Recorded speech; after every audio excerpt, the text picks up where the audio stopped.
Bonjour à toutes et à tous, ravi de vous retrouver, chers amis auditeurs et auditrices, téléspectateurs et téléspectatrices plutôt. Bienvenue, c'est parti dans l'entretien du jour. Alors vous savez, aujourd'hui nous allons recevoir une ancienne ministre, et oui, et pas des moindres, femme engagée, présidente du conseil d'administration du fonds d'investissement Ring Capital. Elle est aussi également présidente, figurez-vous, de la fondation Femmes Numériques. Elle est avec nous, il s'agit d'Elisabeth Moreno. Bonjour Elisabeth Moreno. Bonjour Alain. Franchement, je suis ravi de vous accueillir. C'est une vraie joie pour moi de revenir chez vous. Je me souviens, j'ai un souvenir tout à fait positif de la première interview que nous avions faite ensemble. Lorsque vous étiez encore ministre. J'étais encore ministre à l'époque et je suis tout à fait ravie d'être sur votre plateau et de retrouver vos téléspectateurs et téléspectatrices. Absolument, partagez, sachez-le. En tout cas, ça va, vous allez bien? Dans quel état d'esprit vous êtes depuis que vous êtes plus ministre? Alors là, j'ai un gros rhume, ça n'est pas ma voix naturelle pour ceux qui ne me connaissent pas. J'ai un gros rhume, mais j'ai une énergie. Vous savez, moi, je fais partie de ces gens qui pensent que chaque défi cache une opportunité. Et en ce moment, on cumule tellement de défis dans nos vies, à la fois personnelles, professionnelles, etc., avec toutes les crises que nous subissons, que j'ai une énergie folle. Folle, qu'il faut canaliser peut-être. Pourquoi canaliser l'énergie? Il faut juste la mettre au bon endroit. C'est vrai. Il ne faut pas canaliser l'énergie, il faut la mettre au bon endroit. Vous avez raison, Madame Moreno. Alors, Elisabeth Moreno, depuis que vous êtes plus ministre, voilà, vous avez endossé plusieurs responsabilités. Aujourd'hui, vous dites, vous avez cette énergie folle que vous voulez traduire. Comment ça s'est passé avec Ring Capital pour la nomination? Parce que vous êtes à la tête de Ring Capital désormais. Absolument. Je suis présidente du conseil d'administration de Ring Capital et présidente de Ring, un fonds d'investissement à impact social et environnemental qui a été créé par Geoffroy Bragadir et Nicolas Sellier il y a quelques années. C'est un fonds de un peu plus de 400 millions qui a décidé, au vu de l'état du monde, de ne s'impliquer que sur les sujets, sur les entreprises qui créent des projets qui ont un impact social et environnemental fort. Qu'est-ce que ça veut dire? Ça veut dire que ce sont des entrepreneurs qui, tous les jours, cherchent des solutions pour résoudre les fractures sociales, les fractures numériques, les problèmes d'eau, les problèmes de transport, etc., etc. Et quand Nicolas Sellier et Geoffroy Bragadir m'ont contacté, il y a un peu plus de 8 mois maintenant, et qu'ils m'ont parlé de ce qu'ils faisaient avec Ring, j'étais en pleine réflexion sur la manière dont j'allais contribuer, après cette expérience extraordinaire au gouvernement, comment j'allais continuer à porter les causes qui me sont chères. La place des femmes dans la société, la place des personnes qui souffrent, qui sont en difficulté, qui subissent des inégalités sociales. Et moi, je crois fondamentalement que l'émancipation économique, c'est la clé de beaucoup de problèmes. Si vous avez un travail, un toit sur la tête, que vous pouvez manger à votre faim et vivre en dignité, il n'y a plus de soucis. Et c'est à ça que je m'attends. On voit que c'est plus l'ancienne ministre qui parle là, on voit que c'est la femme d'affaires. Alors... Voilà, vous l'avez endossé, vous l'avez vraiment endossé le costume. Mais j'étais une femme d'affaires avant, ou une femme d'entreprise. J'ai eu la chance de travailler dans le monde de la tech pendant 20 ans.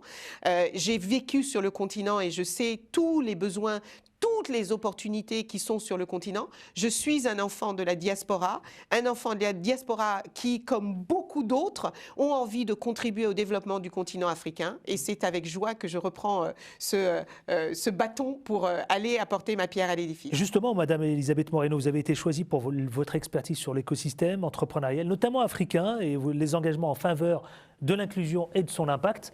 On va regarder, si vous voulez bien, vous savez quoi, un film qui plante assez bien le décor. C'est un reportage qui parle du Ring Capital.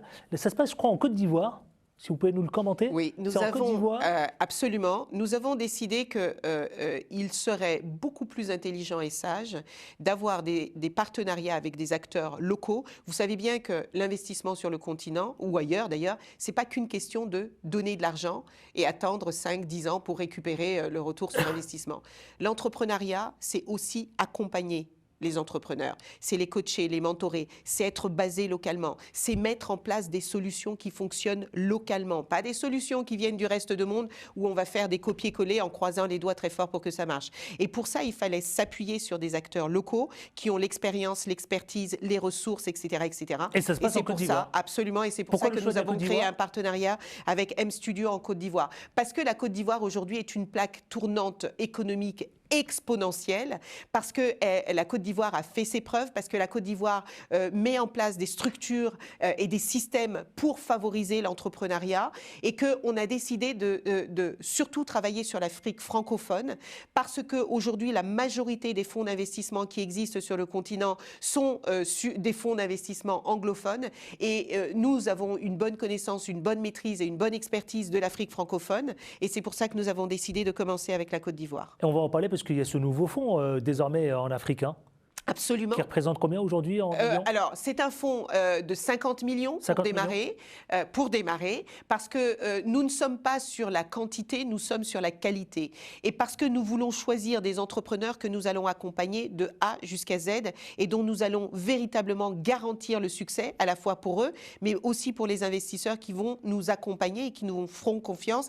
Parce que vous savez que les investisseurs aujourd'hui, que ce soit du venture capital, que ce soit du private equity, ils ne sont pas rassurés par le continent africain, parce qu'ils essayent de mettre de copier-coller des schémas occidentaux au fonctionnement africain, et ça ne fonctionne pas. Donc si on veut que ce soit un gagnant-gagnant pour tout l'écosystème et pour tous les acteurs, il faut véritablement rassurer, montrer que ça fonctionne, et donc on y va avec humilité mais avec détermination. Alors, Elisabeth Moreno, direction Côte d'Ivoire.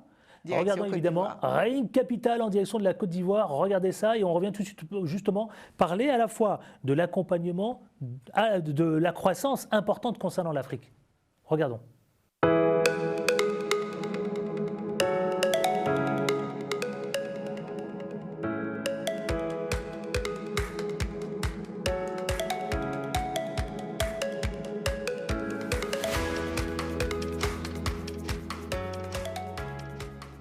Bonjour, bienvenue à M Studio. Je suis Leslie, cofondatrice et CEO du M Studio. Nous sommes le tout premier startup studio basé à Abidjan en Côte d'Ivoire. Alors qu'est-ce que nous faisons? Nous accompagnons des entrepreneurs dans le domaine de la tech sur une période de 2 ans. Nous les finançons dès l'amorçage et nous les aidons en sortie du studio à lever un minimum round de 5 millions d'euros. Ces startups, elles ont pour vocation de transformer le secteur informel en Afrique francophone, secteur qui constitue tout de même 90% de nos économies, mais aussi de devenir les prochaines licornes de notre continent. Alors suivez-moi, je vais vous présenter les merveilleuses équipes qui travaillent sur ce projet passionnant. Alors, je vous présente Myriel, qui est notre Head of Design à M Studio. Je suis Myriel, Head of Design chez M Studio. J'accompagne les entrepreneurs sur toutes les thématiques design, donc en allant du branding, en passant par la vision et en travaillant sur le produit application mobile, donc tout ce qui est UI, UX des interfaces mobiles. Maintenant, allons voir un de nos entrepreneurs. Bonjour, je suis Lamine Barreau, porteur du projet Lonia et entrepreneur en résidence du M Studio. Alors, je vais vous présenter un autre entrepreneur en résidence, Thomas, qui est dans la distribution de produits frais pour les maquis et les tout petits restaurants en Côte d'Ivoire. Moi, c'est Thomas. Je fais partie de la première cohorte d'entrepreneurs in residence chez M Studio et je travaille sur l'approvisionnement des restaurants du secteur informel. Vous savez, les restaurants du secteur informel, c'est des femmes qui se lèvent chaque matin vers 4 h du matin pour aller au marché, s'approvisionner en produits frais qu'elles ne trouvent pas forcément, avec des prix qui doublent d'un jour à un autre. Et grâce au digital, on va essayer de changer tout ça. On l'aura bien compris, Elisabeth Moreno, il s'agit d'un partenaire qui vient s'adosser à Ring Capital. C'est un partenaire clé qui est installé sur le continent depuis de très longues années, qui connaît les gens, qui va sourcer les meilleurs projets dans les pays émergents qui ont fait leurs preuves et qui vient sélectionner des personnalités qui ont un profil d'entrepreneur mais qui n'ont pas forcément l'idée, et ils vont leur confier ces projets pour pouvoir les développer. Et donc notre partenariat avec M Studio consiste à nous lever les fonds pour accompagner ces entrepreneurs, et M Studio localement va apporter le coaching, le mentorat, etc., le suivi de chaque entrepreneur. Et nous, Ring Africa, nous allons solliciter également des entrepreneurs africains qui sont dans la diaspora. Je pense notamment à Richard Nouni, à Mohamedou Diouf, qui ont l'expérience et l'expertise de l'entrepreneuriat à la fois en Europe et aussi sur le grand continent, pour entourer ces entrepreneurs et favoriser leur succès. Si j'ai bien compris, Elisabeth Moreno, l'Afrique francophone offre un véritable potentiel immense, là, clairement. Eh bien, c'est simple. Aujourd'hui, la croissance, elle est quoi, de 5,2%, il me semble. 5,2%. Le continent africain et l'Afrique francophone, cette région, est celle qui croît le plus dans toutes les régions du monde. Je ne parle pas que du continent africain, je parle de toutes les régions du monde. Ne pas voir ce potentiel de croissance et de développement du continent, c'est être totalement aveugle. Et il n'y a pas que ça. On a un enjeu sur le continent aujourd'hui. D'ici 2050, on aura la plus forte démographie active au monde. Si on ne donne pas la possibilité à cette jeunesse de prendre son destin en main, de créer ses propres emplois pour nourrir ses familles, pour vivre dignement, on va avoir des problèmes migratoires colossaux et qui existent déjà aujourd'hui. Toutes les semaines, Adil, vous le savez, on lit des articles qui racontent ces histoires de jeunes qui prennent des radeaux de misère et qui, 1 sur 2, vont arriver à bon port. Et quand ils arrivent en Europe ou ailleurs, on ne veut pas d'eux. Donc il faut absolument qu'on se serre les coudes et qu'on crée des opportunités professionnelles pour cette jeunesse sur le continent, parce que le potentiel est là et qu'il est temps que cette jeunesse se saisisse de ce potentiel. J'ai envie de vous dire un vrai pari risqué. Hein. C'est un pari risqué, mais tous les projets entrepreneuriaux sont des paris risqués. Et si nous, Africains, nous ne misons pas sur nos continents, qui va le faire ? Autre sujet, vous savez quoi, alors là pour le coup c'est quelque chose qui vous tient à cœur, c'est vous êtes la présidente de la Fondation Femmes Numériques. Femmes Numériques. Absolument. Et ça, je sais que vous aviez fait une déclaration il y a quelques années qui m'a interpellé. À toutes les petites filles qui naissent aujourd'hui, j'ai envie de leur citer, lorsque vous étiez encore ministre, hein, j'ai envie de leur citer cette phrase de Goethe, jeune fille osée parce que l'audace a du talent, l'audace a du génie. Oui, je crois que l'un des plus gros fardeaux... C'est toujours d'actualité ? Oui. Plus que jamais. L'un des plus gros obstacles auxquels les femmes sont confrontées, c'est que dès le moment où on naît, en tant que femme, on porte des boulets aux pieds qui nous empêchent de nous réaliser et de nous accomplir. C'est les boulets du patriarcat, de la misogynie, du sexisme, des injustices. On est en France, pays des droits de l'homme, avec un grand H, il y a encore des écarts de salaire entre les femmes et les hommes de 20% qui sont inexplicables. On n'a que 3 femmes qui dirigent des grands groupes du CAC 40, alors que les femmes sont plus diplômées que les hommes dans notre pays. Et on va me dire, les femmes n'ont pas d'ambition. Pourquoi je dis aux jeunes filles d'oser ?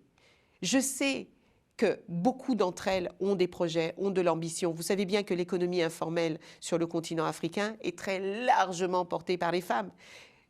Et le continent africain est le lieu géographique où il y a de plus de femmes qui entreprennent. Pourquoi ? Parce que c'est une économie de survie. Parce que si elles ne travaillent pas, elles ne trouvent pas d'emploi elles-mêmes, si elles ne créent pas leur propre emploi. Donc il y a déjà cette audace sur le continent.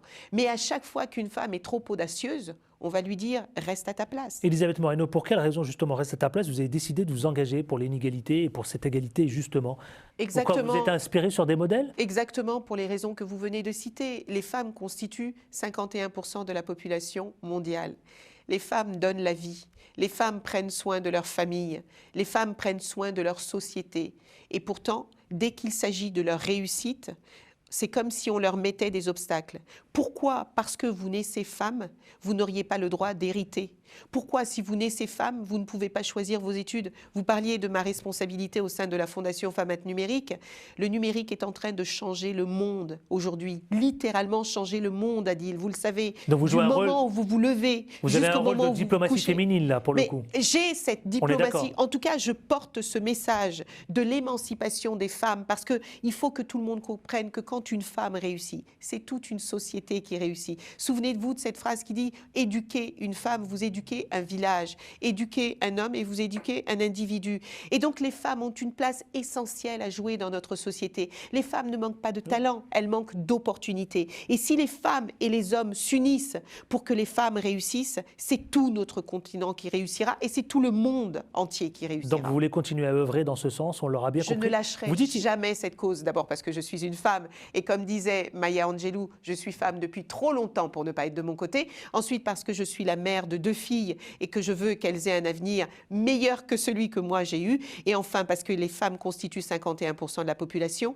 que ces femmes sont les premières à subir les dérèglements climatiques. Aujourd'hui, 80% des déplacés climatiques sont des femmes. 61% de la population mondiale la plus pauvre, ce sont des femmes, et que rien ne l'explique. C'est pas parce que vous naissez femme que vous devez avoir moins d'opportunités. C'est pas parce que vous naissez femme que vous n'avez pas le droit d'avoir accès à l'éducation. Et aujourd'hui, ce sont encore des choses qui arrivent. Il y a une phrase aussi qui a retenu mon attention. Vous dites transmettre, tendre la main. Ça, c'est quelque chose que, pour moi, évidemment, c'est votre ADN. C'est mon ADN, peut-être parce que je suis l'aînée d'une famille de 6 enfants et que je crois que la transmission, nos parents le font. Les adultes ont cette responsabilité de tendre la main aux plus jeunes et de leur donner la possibilité de réussir. Moi, je suis quelqu'un qui croit en la nature humaine. Je pense que les êtres humains ont un potentiel extraordinaire pour peu qu'on leur donne la possibilité de se réaliser et de s'accomplir. La puissance du lien, cette association que j'ai créée, œuvre sur 3 sujets. Les liens entre les femmes et les hommes. L'égalité entre les femmes et les hommes, ce n'est pas une guerre des sexes. C'est un combat collectif pour l'humanité. Nous travaillons sur les sujets intergénérationnels parce que les seniors ont besoin de la vitalité et de la créativité des jeunes et les jeunes ont besoin de l'expérience des seniors. C'est comme ça que le monde fonctionne depuis que le monde est monde. Et aussi sur les territoires, parce que selon que vous êtes un Français qui vit sur les territoires ultramarins, dans les zones rurales, dans les quartiers populaires ou dans les grandes villes, vous n'avez pas les mêmes chances de réussir. Mais nous avons tous quelque chose à nous apporter et la solidarité est clé dans les moments de crise que nous traversons. D'ailleurs, Elisabeth Moreno, vous avez organisé une soirée consacrée le 8 et 9 dans le cadre du 8 mars. Je ne sais pas si le réalisateur peut nous montrer les images justement qu'on va pouvoir commenter. C'est une soirée que vous avez dédiée C'est bien plus qu'une soirée, Aguil. C'est bien plus qu'une soirée, c'est 2 jours. On voit les images justement, là on les découvre si vous pouvez les commenter. Ce sont 2 jours où nous avons réuni des entreprises. Ça se passe à Paris, au Grand Rex. Au Grand Rex. 1400 personnes réunies pour célébrer la contribution des femmes dans tous les domaines de la société, que ce soit la politique, que ce soit l'économie, que ce soit le monde associatif, que ce soit le monde social. Les femmes apportent leur contribution à l'environnement, à la santé, à l'éducation, dans toutes les sphères. Mais comme elles sont invisibilisées, il faut qu'on leur donne, 1, la possibilité d'être connues, 2, la possibilité de se rencontrer, 3, la possibilité de créer ensemble. Et nous avons un gros programme de mentorat où les femmes et les hommes qui ont réussi tendent la main aux jeunes femmes qui rentrent dans la vie professionnelle, qui créent une entreprise, qui sont en reconversion, pour leur aider à connaître les codes, les réseaux et réussir. Grand succès là. Énorme succès. C'était extraordinaire. Que vous allez désormais reproduire chaque année ? Eh bien, on a lancé cet événement l'année dernière, le 8 mars. Nous l'avons reproduit cette année. Nous sommes allés à La Réunion, nous allons dans le sud, dans le nord. Ce que nous voulons, c'est être présents partout pour donner du courage aux femmes qui doutent de leurs compétences, de leurs capacités et de leur dire, nous aussi, nous avons douté, mais le doute ne doit pas nous empêcher de réussir. D'ailleurs, vous le dites, hein, là, à l'instant, il y a quelques minutes, vous dites que les femmes ont de plus en plus de difficultés à décrocher des augmentations de salaire. Vous dites malgré effectivement qu'elles aient des enfants, elles ont du mal à progresser dans leur carrière. Alors vous dites, vous, une phrase qui a retenu mon attention, Elisabeth Moreno, vous avez le sens des phrases, hein, je l'aurais compris. Les femmes ne manquent pas de talent ni d'ambition. Elle manque d'opportunités. Est-ce qu'on peut considérer, Elisabeth Moreno, qu'avec Ring Capital et vous, votre statut de patronne de cette fondation Femmes at Numérique, il va y avoir une passerelle, un pont entre les deux, justement pour créer des opportunités? Il y aura fatalement des passerelles entre Femmes at Numérique et Ring Capital, bien que Femmes at Numérique, ce soit une fondation totalement autonome et indépendante. Ça, c'est mon côté philanthropique, rendre à la société ce que j'ai pu avoir.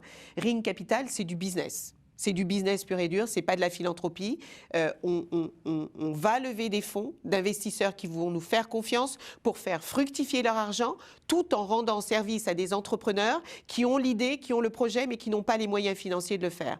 Mais pourquoi il y a forcément des ponts? Parce qu'aujourd'hui, les startups qui sont créées, quand vous avez montré le M Studio tout à l'heure, on voit bien que le numérique aujourd'hui nous permet de réaliser des choses qu'on ne pouvait pas réaliser par le passé. Quand vous créez une application et que vous permettez à des femmes d'aller commander les poissons dont elles ont besoin, l'igname, les bananes plantains dont elles ont besoin pour préparer les repas qu'elles vont vendre dans les restaurants et qu'elles font ça sans avoir à se lever à 2 heures du matin pour faire 100 km pour aller chercher leurs produits, mais c'est une optimisation extraordinaire de l'humain et de l'outil numérique. Donc c'est pour ça que je vous dis qu'on a besoin que les femmes s'emparent du secteur numérique, parce qu'aujourd'hui elles ne sont que 30%, alors que le numérique offre des opportunités de maximiser le business extraordinaire. Vous pouvez être aujourd'hui à Dakar et vendre votre beurre de karité à Boston, à Paris ou à Singapour. C'est ça la force du numérique, et c'est pour ça qu'il faut qu'il y ait plus de jeunes filles qui étudient ce secteur. Je comprends dans tout ce que vous dites que vous misez beaucoup sur le continent africain.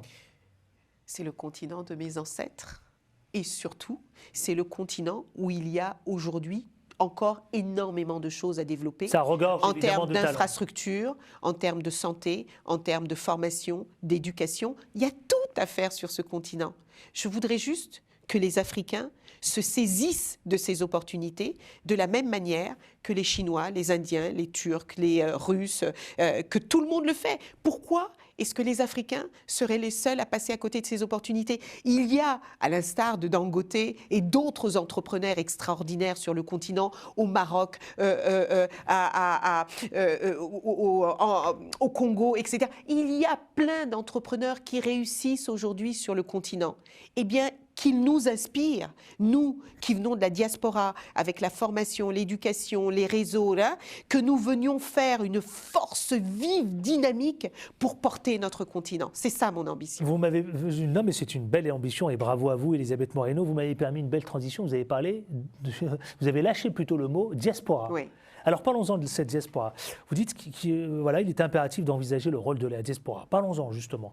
Quand on voit tous les registres aujourd'hui et ces violences parfois haineuses qui sont à l'encontre des Français issus de l'immigration. Et on voit bien que la diaspora se tourne davantage vers le continent africain, de plus en plus. C'est pas moi qui le dis, c'est des chiffres, et notamment l'Union africaine qui reconnaît le rôle important que doit jouer la diaspora africaine dans le développement du continent. Alors vous, comment vous voyez justement le rôle de cette diaspora? Parce que je sais que c'est un sujet sur lequel vous êtes très attaché.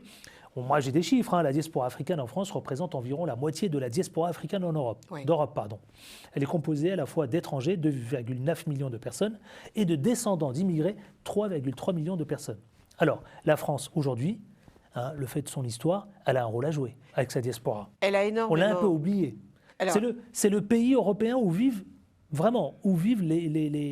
les diasporas les plus diverses, et les plus actifs. Du fait de l'histoire de la France.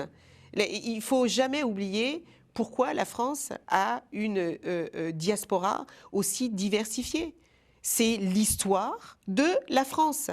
Donc, quand on voit ce qui se passe aujourd'hui, la haine viscérale que certaines personnes, en particulier de l'extrême droite, du Front National ou Rassemblement National, appelez-les comme vous voulez, l'acharnement qu'ils ont contre un membre de la diaspora qui est une franco-malienne, elle est française et elle est malienne, Aya Nakamura, que le président de la République aurait contacté, là pour le coup, issu de la diaspora, que le président de la République contacte pour faire l'ouverture des Jeux Olympiques, je ne sais pas si c'est vrai ou si c'est une rumeur, peu importe, quand vous voyez la haine qui se déverse sur cette femme, il faut le reconnaître. On a encore, dans notre pays, des gens qui, quoi qu'on fasse, qui que l'on soit, ne nous acceptent pas parce que nous ne sommes pas, comme ils disent, des Français de souche. Je voudrais juste leur rappeler que les non-Français de souche ont contribué à la construction et au rayonnement de ce pays, et leur rappeler en particulier que Aya Nakamura est la Française qui vend le plus de disques à l'étranger. Et je confirme. Que ça leur plaise ou non. Que ça leur plaise ou non. C'est l'artiste qui vend le plus à l'étranger. La France aujourd'hui, quand vous voyez des gens critiquer notre équipe de France, qui leur crachent dessus quand ils perdent un match, et qui disent qu'il y a trop de Noirs et d'Arabes dans notre équipe de France, et que quand on gagne les matchs, là on ne voit plus la couleur, ça vous montre bien dans quel état d'esprit une catégorie de la France est, parce que c'est une réalité. Donc, je crois qu'il est important que notre diaspora, d'abord qu'elle se rassemble.